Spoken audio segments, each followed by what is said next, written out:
CBAs. Dude, we've got a lot to get into. So progress. Oh, no? Not really. Lack thereof. Really? But updates. Okay. Nonetheless. Yeah. So I do feel like since we've been on here, it's like, oh, what's the CBA, update? And we haven't really had a lot to update. But I do want to get into some details because we've been having CBA calls, which is like our player representation in the league.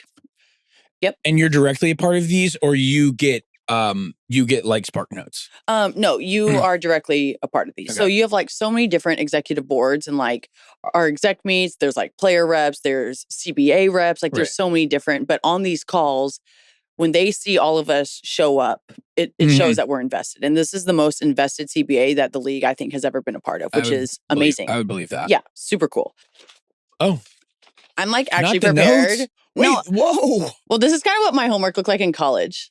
I don't know if you guys can see this. Is that your handwriting? Yeah. And then this is a bill. From where? Bellyard. Oh, NASCAR, when I had to pay for my own room. Anyway, I don't actually want to read this, but I do.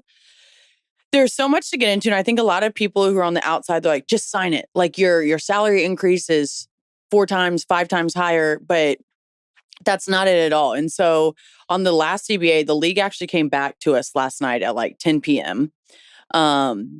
And they came back and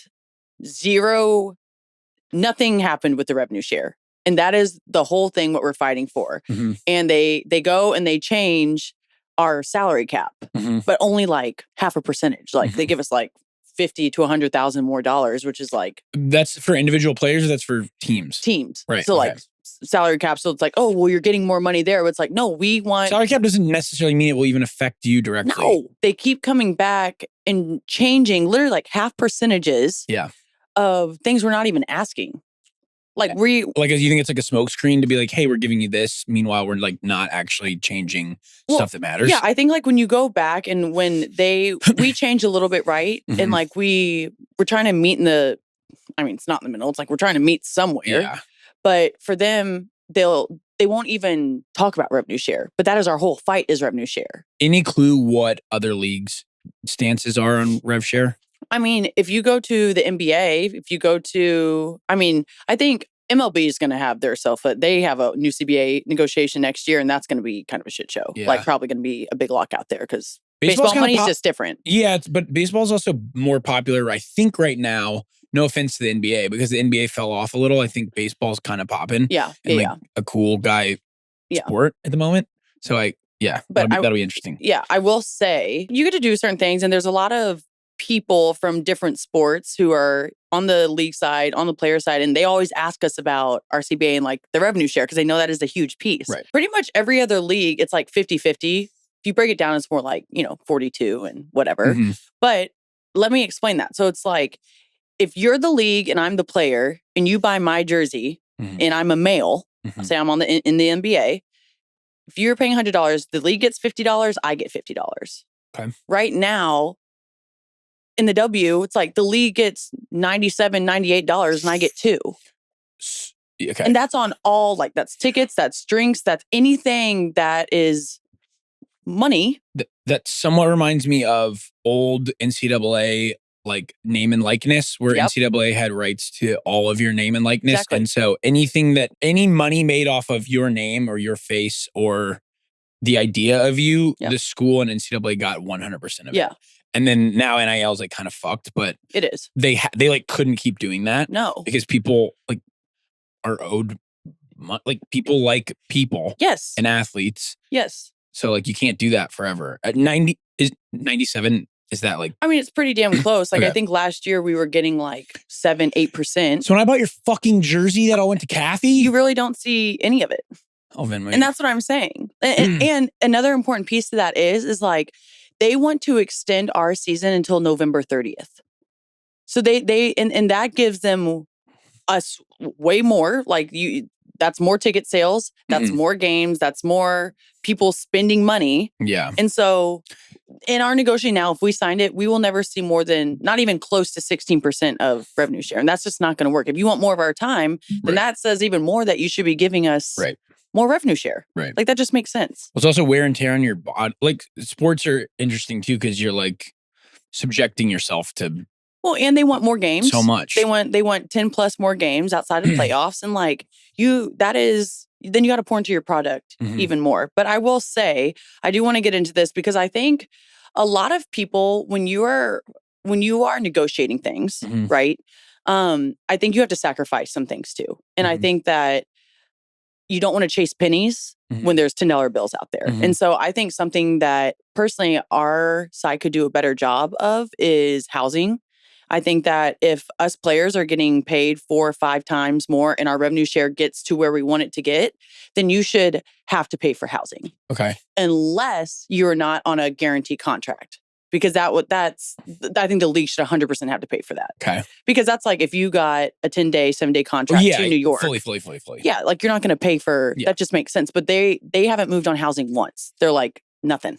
So how does that, is it just a stipend into your contract that is like, on top of your salary, it includes like, it's just a number that you can use on rent? So what it is now is you can either do team housing, which they fully pay for, and it's like they have an apartment or a group of housing. Oh. Or if you have your own house, I think you get like $3,700, $4,000. I don't know what the exact number is. $2,700. $4K a month? I don't know. I don't. For girls who play for like the Liberty, and that's not even half of their rent. But let's get into that because I think that is players have brought that up of like, okay, well, if you live in LA, if you live in New York, but hear me out.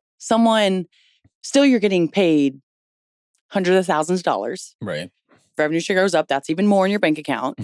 You live in a market that has a lot of off-court opportunity that therefore gives you even more money. Yeah. And so you have to take that into account when you are going to these teams. Yes, it might be a little bit more pricey, but you have more opportunity. Okay, yes for like a Sabrina Ionescu, but I would say no for like a bench player. No offense. No, I feel that, but I think that's why a lot of people have like arguments of like they should always pay for team housing. But Wes, like if our minimum is close to $500,000.